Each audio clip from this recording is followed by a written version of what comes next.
Latihan pertama. Melahirkan kekuatan sejati. Pagi itu, matahari baru saja memperlihatkan sinar keemasannya. Perlahan menyapu embun yang masih menggantung di ujung dedaunan. Angin berhembus lembut, membawa ketenangan yang kontras dengan ketegangan yang mulai menyelimuti tanah lapang di belakang gedung terbengkalai. Di sana, 100 pria berdiri tegak, membentuk barisan yang sedikit berantakan.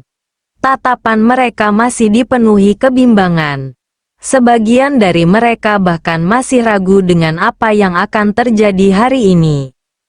Di hadapan mereka, berdiri sosok pemuda berbaju putih dengan rambut dikuncir ke belakang. Seperti ayam jago yang siap bertarung kapan saja. Dialah Wira. Sosok yang kini menjadi pusat perhatian. Bukan hanya karena karismanya, tetapi juga karena auranya yang seakan membawa tekanan tak kasat mata. Mereka, para mantan preman jalanan dari geng Kapak Selatan, kini berada di bawah bimbingannya. Hari ini, mereka akan menjalani latihan pertama mereka, sebuah awal untuk menata ulang hidup mereka, sekaligus persiapan untuk menghadapi kemungkinan peperangan di masa depan. Wira mengedarkan pandangannya ke seluruh wajah yang berdiri di hadapannya. Hening. Lalu, dengan suara tenang namun tegas, ia memulai. Dalam soal kekuatan, bukan mereka yang bertarung habis-habisan yang memenangkan pertempuran. Mereka semua mendengarkan dengan saksama.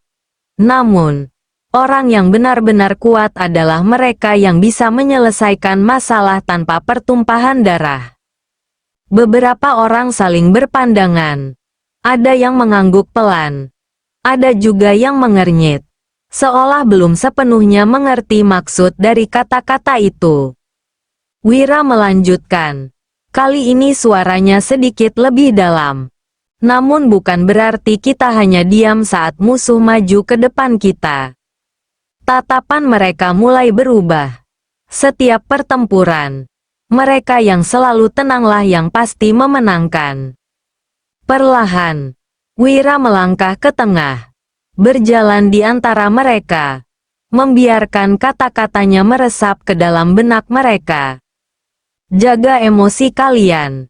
Ia berhenti, lalu menatap mereka dengan tajam. Dengan ketenangan, maka keajaiban akan terpampang di depan mata kita. Sebuah getaran halus terasa di antara mereka, seakan atmosfer di tempat itu berubah. Dan yakinlah, dengan kekuatan yang kita miliki, kali ini, sorot mata para pria itu mulai berbeda. Tidak lagi dipenuhi keraguan. Tidak lagi ada tatapan kosong. Kini, ada bara kecil yang mulai menyala. Wira menghela napas pelan. Ia sengaja membawa mereka ke jalan yang benar. Karena ia tahu, mereka adalah para mantan preman yang sebelumnya hanya mengenal satu hal: kekerasan. Mereka bertarung tanpa berpikir. Mereka menghancurkan tanpa peduli konsekuensi. Dan sekarang, ia akan mengubah mereka. Hari ini, mereka akan belajar bahwa kekuatan sejati bukan berasal dari otot atau senjata, tetapi dari kendali atas diri sendiri.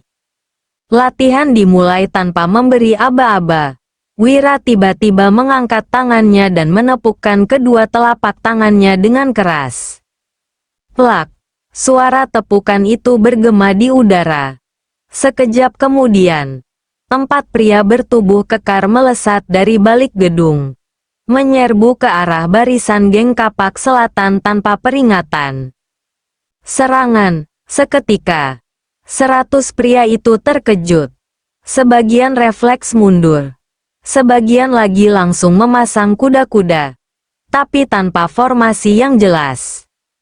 4 pria misterius itu bergerak cepat. Pukulan mereka telak. Tendangan mereka akurat.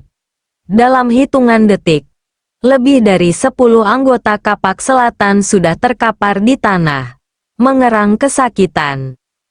Wira tetap diam, tidak bergerak. Ia hanya mengamati. Sementara itu, sisanya mulai mencoba melawan. Namun, mereka tidak terbiasa bertarung dengan strategi. Mereka hanya mengandalkan kekuatan brutal tanpa pola yang jelas. Dan hasilnya bisa ditebak. Satu persatu mereka mulai tumbang. Baru beberapa menit, lebih dari setengah dari mereka sudah tersungkur. Wira kemudian mengangkat satu tangan, memberi isyarat. Keempat pria misterius itu langsung berhenti dan mundur. Hening kembali menyelimuti tanah lapang itu. Beberapa orang dari geng Kapak Selatan masih terduduk di tanah, meringis kesakitan. Sementara yang lain mencoba berdiri meski dengan napas tersengal. Tatapan mereka kini berubah. Mereka akhirnya mengerti. Tanpa kendali diri, tanpa strategi, tanpa ketenangan, mereka bukanlah apa-apa. Wira kembali melangkah ke tengah. Apa yang kalian rasakan saat ini? Tanyanya. Tak ada yang menjawab. Hanya napas berat yang terdengar. Wira mendengus. Kalian terkejut, bukan? Beberapa orang menundukkan kepala. Kalian mengira jumlah kalian yang banyak bisa membuat kalian menang? Kini, beberapa mulai mengepalkan tangan. Frustrasi dengan kekalahan telak yang baru saja mereka alami. Tidak ada gunanya jumlah besar tanpa kekuatan yang sebenarnya. Wira menatap mereka satu persatu. Kekuatan bukan hanya soal pukulan dan tendangan. Kekuatan sejati berasal dari bagaimana kalian mengendalikan diri kalian sendiri. Ia membiarkan kata-katanya menggantung sebelum melanjutkan. Mulai hari ini, kalian tidak lagi bertarung sebagai preman. Kalian akan belajar bertarung sebagai prajurit. Seketika, udara di tempat itu berubah. Sesuatu yang baru lahir di dalam diri mereka. Hari ini, di tanah lapang yang dingin itu, geng Kapak Selatan bukan lagi sekadar sekelompok preman jalanan. Mereka mulai bertransformasi menjadi sesuatu yang lebih besar. Dan Wira adalah orang yang akan membentuk mereka menjadi kekuatan yang tidak bisa diremehkan. Kultivasi pertama. Menembus batas kekuatan. Matahari semakin meninggi. Sinarnya yang lembut perlahan menghangatkan tanah lapang tempat 100 pria duduk bersila dalam keheningan. Angin berhembus pelan, membawa serta suara dedaunan yang bergesekan, seolah ikut menyaksikan awal dari sebuah perubahan besar. Di depan mereka, Wira berdiri dengan tegap, tatapannya tajam, penuh wibawa, memandang satu persatu wajah para mantan preman yang kini telah menjadi muridnya. Kalian semua duduk bersila, suara Wira menggema. Tanpa bertanya, mereka segera mengikuti perintah itu, walau di benak mereka masih tersimpan kebingungan. Pejamkan mata kalian, Wira berkata dengan nada tenang. Beberapa dari mereka ragu-ragu, tetapi setelah melihat Wira sendiri menutup matanya, mereka pun mengikuti. Hening menyelimuti tempat itu, hanya suara napas dan angin yang terdengar. Wira tidak berbicara, membiarkan mereka larut dalam keheningan, mencoba menenangkan hati dan pikiran mereka. 1 jam berlalu, Wira membuka matanya. Dari napas mereka, ia bisa merasakan perubahan. Irama yang tadinya tidak beraturan, kini lebih stabil. Ada ketenangan yang mulai muncul, meskipun belum sempurna. Ia pun berdiri tegak. Sekarang, kalian akan aku ajari menjadi seorang kultivator gaib. Seketika, mata mereka terbuka lebar. Kultivasi gaib, gumaman terdengar di antara mereka. Sebagian besar pernah mendengar tentang seorang kultivator gaib, sosok yang mampu mengendalikan elemen alam. manusia yang telah menembus batas normal dan mencapai puncak kekuatan. Wira menatap mereka satu persatu. Apakah kalian tahu apa itu kultivator? Tanyanya. Salah satu pria yang duduk di barisan depan mengangkat tangan. Tuan, saya pernah mendengar ada seorang yang hidup di atas bukit. Ia adalah seorang kultivator gaib yang mampu mengendalikan elemen alam. Mereka yang telah melampaui batas akan mampu mengendalikan air, angin, bahkan elemen lain. Jawabnya dengan penuh keyakinan.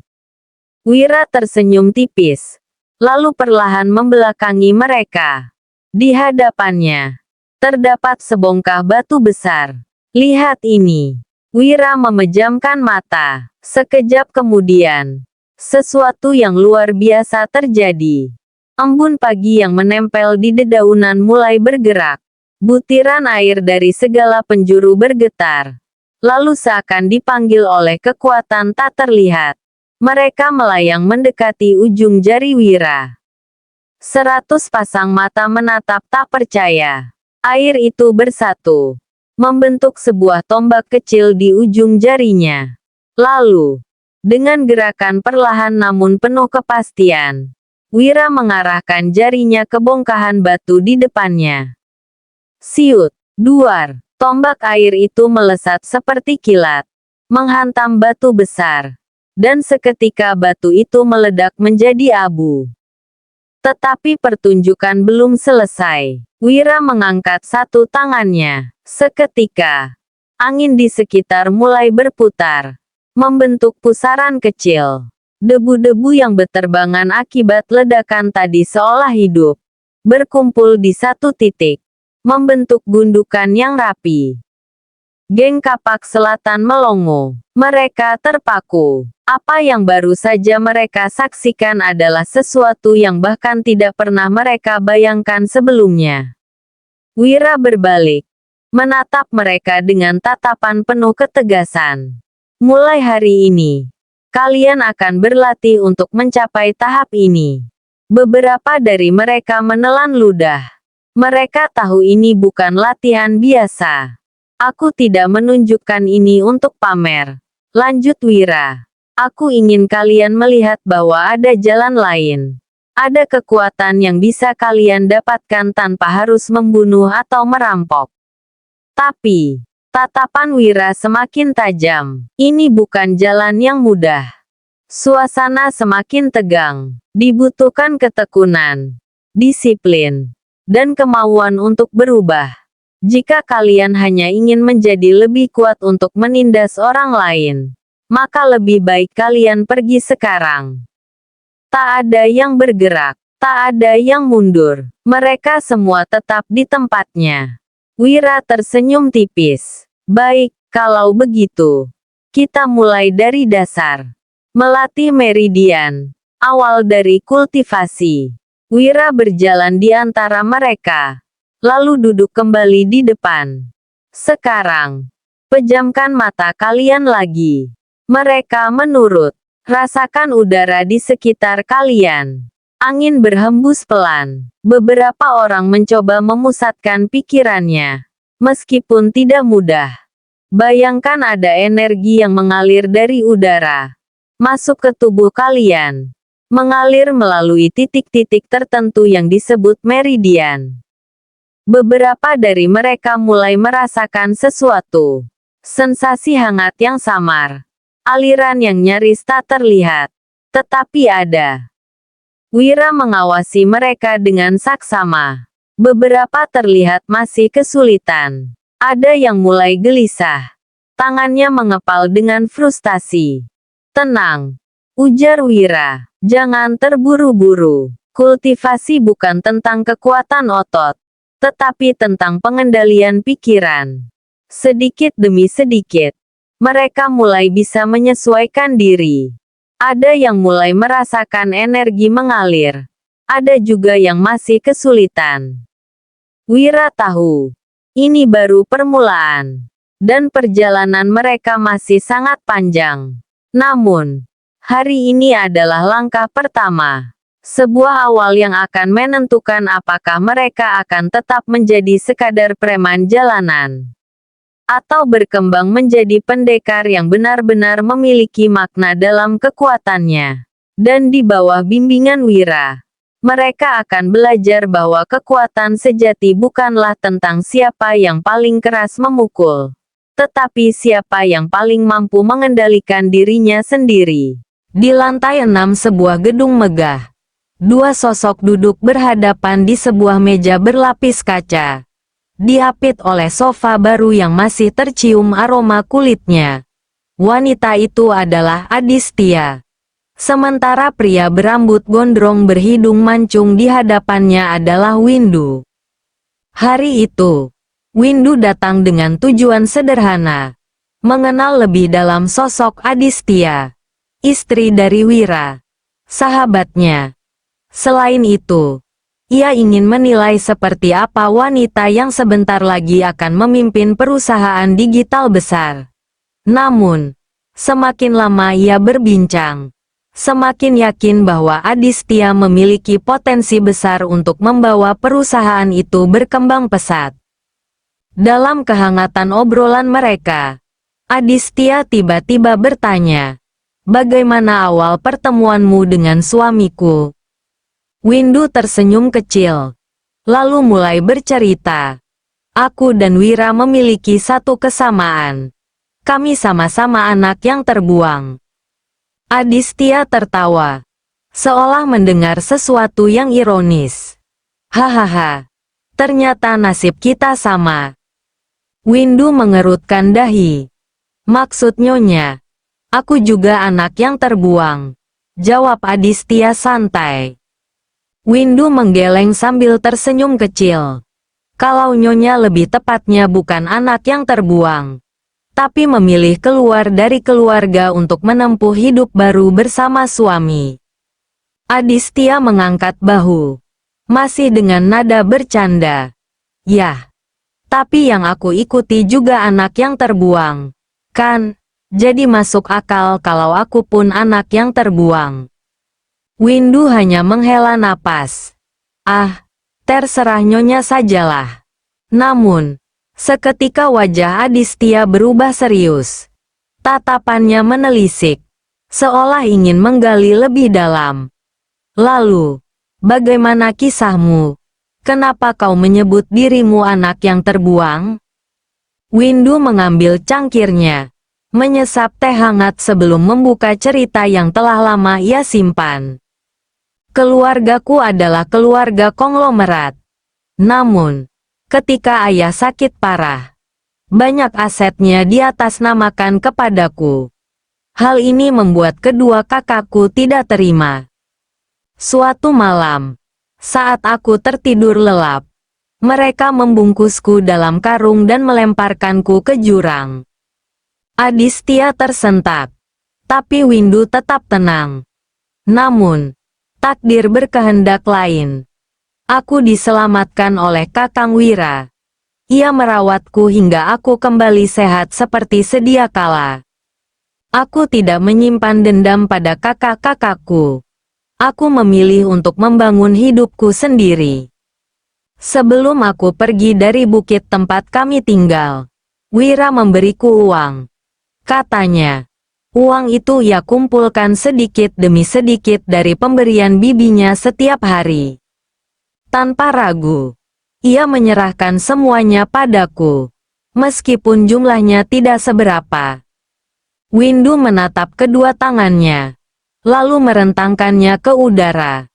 "Dan sekarang, inilah aku." Adistia diam. Pikirannya melayang, membayangkan perjalanan panjang seorang Windu. Bagaimana ia bertahan? Bagaimana ia menantang dunia yang penuh intrik? Bagaimana ia membangun segalanya dari nol? Namun, Windu sadar, selama perjuangannya, seakan selalu ada tangan-tangan tak terlihat yang membantunya. Langkahnya selalu terasa lebih ringan. Jalannya selalu terasa terbuka. Hingga kini, ia belum mengerti kekuatan apa yang selalu melindunginya. Apa yang Windu belum sadari adalah keberadaan Galuh Panuku, Guru Wira, yang juga, tanpa disadari, menjadi pelindungnya. Meski Windu tak pernah belajar ilmu kanuragan dari sosok itu, keberkahannya tetap mengalir, menjaganya dalam diam.